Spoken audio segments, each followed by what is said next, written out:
The battle over the debt ceiling rages on. House Republicans, led by House Speaker Kevin McCarthy, passed a bill to raise the limit and cut spending. Meanwhile, President Biden wants to raise the debt ceiling with no spending cuts. So where do we stand now, and how might this impact us? Joining me to discuss this is Northern Illinois University economist Dr. Tammy Batson. Hi, welcome.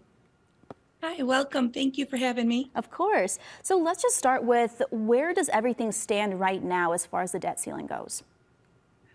Well, we've already passed our debt ceiling, is what we would say at this point. So we're working on kind of funds that are borrowed from ourselves, essentially. So they're kind of being creative over at the Treasury. They kind of are dealing with what they call the X date, which is based on current obligated things they must pay on.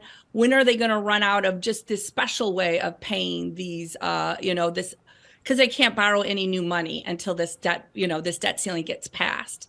You typically see this happening when Congress is not, all held by the Democrats, or maybe, so right now just the House Representative is held by the Republicans. And so they're kind of putting, let's say, their best effort in to get kind of their spending changes here, why they kind of have a little bit of power.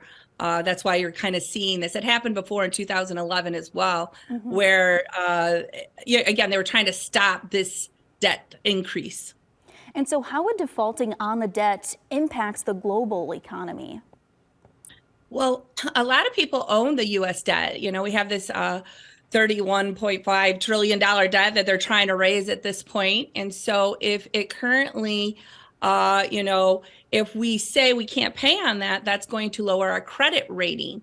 So that could hurt kind of whoever's owning this debt, for one thing, but also maybe cost us more in the future, as we may have to, right now we enjoy one of the lowest rates because we're very secure. We know that it's going to be paid back and worth the money in which, it's paid back with. But with recent inflation, you kind of can see a little rattle, not only in our economy, but the world economy, as other central banks are kind of going under the same pressure and government's kind of deficit spending. Gotcha. So could this lead to a government shutdown? And if we did get to that, who would be hurt the most by that? It doesn't have to necessarily lead to a government shutdown. Even when we hit the date, if we kind of run out of funds, you may see them kind of pull back from non-essential services just to not, be able to, because they can't finance it at this way. So a lot of non-essentials. You probably won't see, Smithsonian's will be closed. Maybe you're going to get your passports. A lot of us rely on other federal services, and they're going to have those closed if they're deemed non-essential. So have past debt ceiling battles yielded any savings? I know you mentioned 2011, something similar happened. Yeah, no, you typically don't see savings. A lot of what we see is what the government runs is sunk. It's standing. We still have to pay for the energy. And typically even the furloughed workers, 2019 furloughed workers who didn't get paid but had to work kind of just to make sure that, we still have to run even whether or not they're getting paychecks. Well, we ended up having to pay them due to a lawsuit afterwards. So I don't think you see a ton of money savings. This is more a political ploy, to kind of gain some power on the future of what we're going to be spending money on.